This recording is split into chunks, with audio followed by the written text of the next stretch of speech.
पार police द्वारा 12 luxury कारें जब्त की गई। कार मालिक से संपर्क नहीं हो पाया है क्योंकि लगभग 9 अन्य कारें बाहर खड़ी हैं। वह के कार को भी डिटेन की जाएगी। छात्रों के भविष्य को ध्यान में रखते हुए फिलहाल कार को डिटेन की कार्यवाही। इस बात की भी जांच की जा रही है कि क्या कार छात्र चला रहे थे। जांच के अंत में यदि आवश्यक हुआ तो आरोप दायर किए जाएंगे। सूरत डीसीपी राकेश बारोट का बयान। सर, स्कूलના છોકરાઓમાં ગાડી ચલાવતો એક વિડીયો વાયરલ થયો હતો, કયા પ્રકારની કાર્યવાહી પોલીસ દ્વારા કરવામાં આવી છે?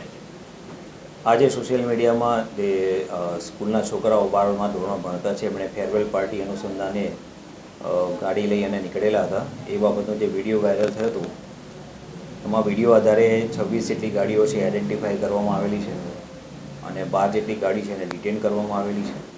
9 જેટલા વ્હીકલ છે શહેરની બહાર છે અને બાકીના જે 5 વ્હીકલ છે એ લોકોનો સંપર્ક થયો છે તો એ રાત સુધીમાં કદાચ અવેલેબલ થઈ જશે।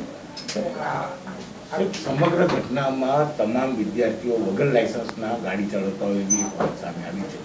હાલમાં એ વાહન કોણ ચલાવતા હતા, ડ્રાઈવર ચલાવતા હતા કે સ્ટુડન્ટ ચલાવતા હતા એ વિડીયોમાં જે દેખાય છે એના આધારે વેરીફાઈ કરીશું અને એમાં જો લાયસન્સ છે કે નહીં એ કાર્યવાહી ચેક કર્યા પછી એમાં આગળની કાર્યવાહી કરવામાં આવશે।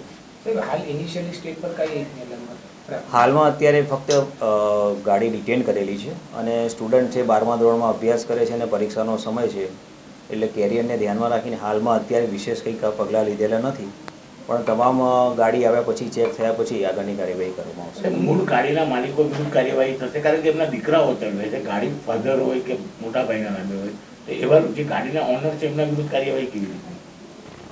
ગાડી લાયસન્સ વગરના ચલાવતા હશે તો એ મુજબ એમવી એક્ટ મુજબ જે કાર્યવાહી કરવાની થાય છે એ પગલાં લેવામાં આવશે।